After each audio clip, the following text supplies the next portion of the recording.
എല്ലാ ഭക്തജനങ്ങൾക്കും എൻ്റെ നമസ്കാരം.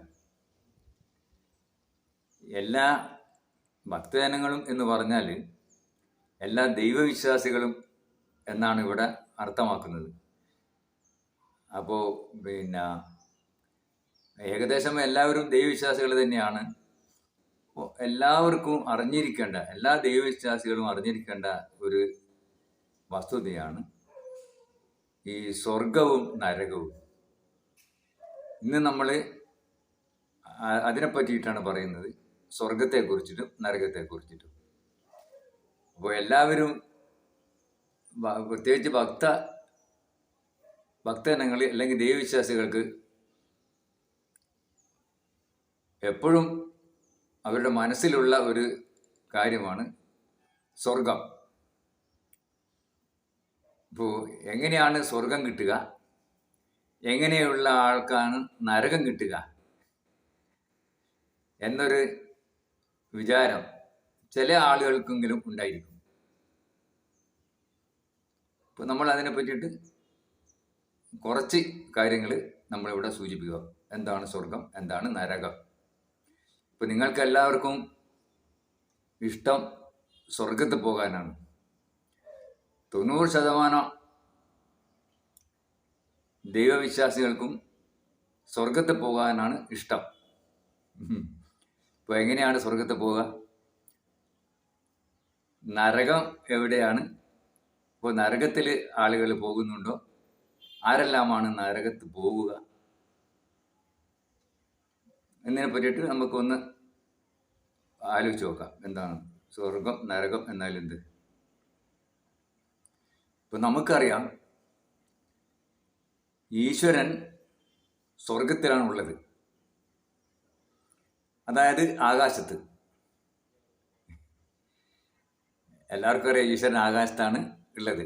ഞാൻ ദൈവം ആകാശത്താന്ന് പറയുന്നില്ല, അത് വേറെ കാരണമുണ്ട്, അത് പിന്നീട് പറയാം. അപ്പോൾ ഈശ്വരൻ, അതായത് ചൈതന്യം, ആകാശത്താണ് ഉള്ളത്. എല്ലാ സ്ഥലത്തും നിറഞ്ഞു നിൽക്കുന്നുണ്ട്. എന്നാൽ ചില ആളുകൾ പറയുന്ന ആകാശത്താണ് ഈശ്വരൻ എപ്പോഴും ഉണ്ടായിരിക്കുക എന്നാണ്. അപ്പം നമ്മൾ ആലോചിക്കേണ്ടത്, എല്ലാ സൃഷ്ടികളും ഉണ്ടാക്കിയത് പഞ്ചഭൂതങ്ങൾ കൊണ്ടാണ്. ഇപ്പം ഈ പഞ്ചഭൂതങ്ങളിൽ ഒന്ന് ആകാശമാണ്. അപ്പോൾ ഈശ്വരൻ അങ്ങ് മേലെ ആകാശത്തുണ്ട് എന്നാണ് എല്ലാവരുടെയും വിചാരം. അതായത് സ്വർഗം മേലെയാണ് എന്നാണ് എല്ലാവരും വിചാരിക്കുന്നത്.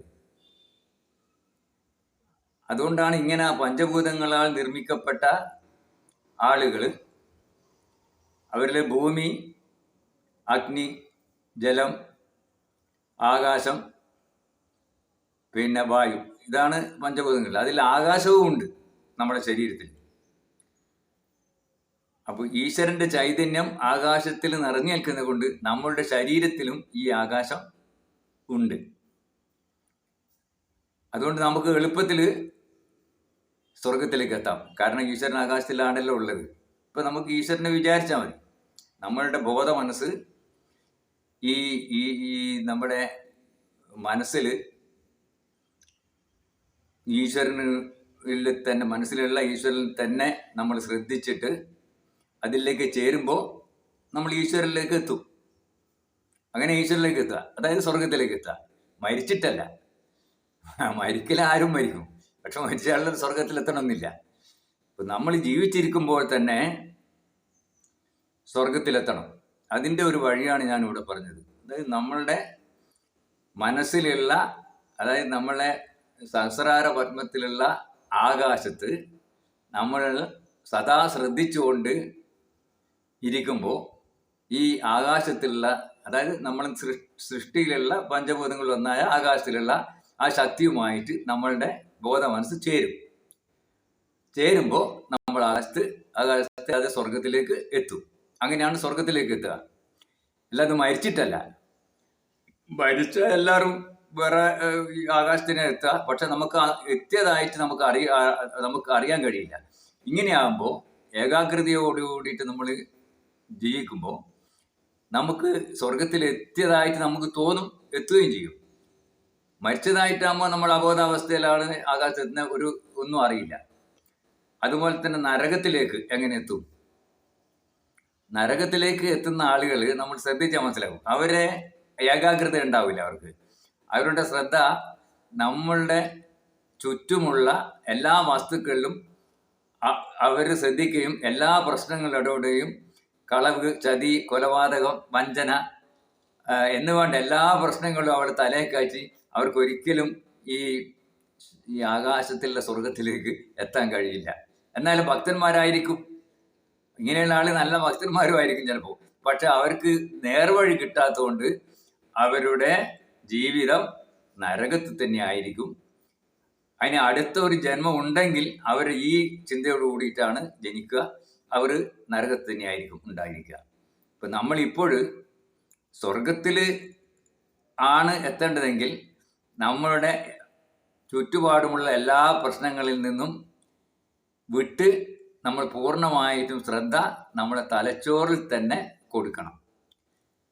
അങ്ങനെ ആകുമ്പോൾ നിങ്ങൾക്ക് തീർച്ചയായിട്ടും കുറച്ച് സമയം കൊണ്ട് കുറച്ച് ടൈം എടുത്തിട്ട് നമ്മൾ എല്ലാ വിഷയങ്ങളും ഒഴിവാക്കി മനസ്സിൽ തന്നെ ശ്രദ്ധിച്ചിട്ട് മനസ്സ് കൊടുക്കുക. അങ്ങനെയാകുമ്പോൾ നിങ്ങൾക്കും സ്വർഗത്തിലേക്ക് എത്താം. ഇത്രയേ എനിക്ക് ഈ സമയത്ത് പറയാനുള്ളൂ. ഒരു ഗുരുവിൽ നിന്ന് പ്രായോഗിക പരിശീലനം കൂടി നേടണം. കാരണം കുറച്ച് കാര്യങ്ങൾ ശ്രദ്ധിക്കേണ്ടത്, ആഹാരങ്ങൾ ശ്രദ്ധിക്കണം, രാവിലെയുള്ള നിഷ്ഠകൾ ശ്രദ്ധിക്കണം, പിന്നെ ചെയ്യേണ്ട രീതി മനസ്സിലാക്കണം. അങ്ങനെയൊക്കെ ഉണ്ട്. അപ്പോൾ അറിയുന്ന ഗുരുവിൻ്റെ അടുത്ത് ചെന്ന് പഠിക്കുക. വളരെ എളുപ്പത്തിൽ ചെയ്യുന്നതാണ്. കുറച്ച് സമയം എടുക്കുന്നത് മാത്രമേ ഉള്ളൂ. എളുപ്പമാണ്, കുറച്ച് സമയം എടുക്കും. അപ്പോൾ ഈ ചെറിയ ഈ സംഗതി പറഞ്ഞുകൊണ്ട് ഞാൻ എല്ലാവർക്കും നമസ്കാരം പറയുകയാണ് വീണ്ടും കേട്ടതിന്.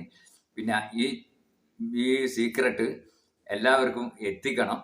അത് സബ്സ്ക്രൈബ് ചെയ്യണം, പിന്നെ ഷെയർ ചെയ്യണം, ലൈക്ക് ചെയ്യണം. കാരണം ഈ ഒരു പ്രശ്നം ഉണ്ടാകുമ്പോൾ ഒരു വിഷയം കിട്ടുമ്പോൾ അത് നല്ലതാണെങ്കിൽ നിങ്ങൾക്ക് ഇഷ്ടപ്പെട്ടു എങ്കിൽ എല്ലാവർക്കും സബ്സ്ക്രൈബ് ചെയ്ത് കൊടുക്കാം.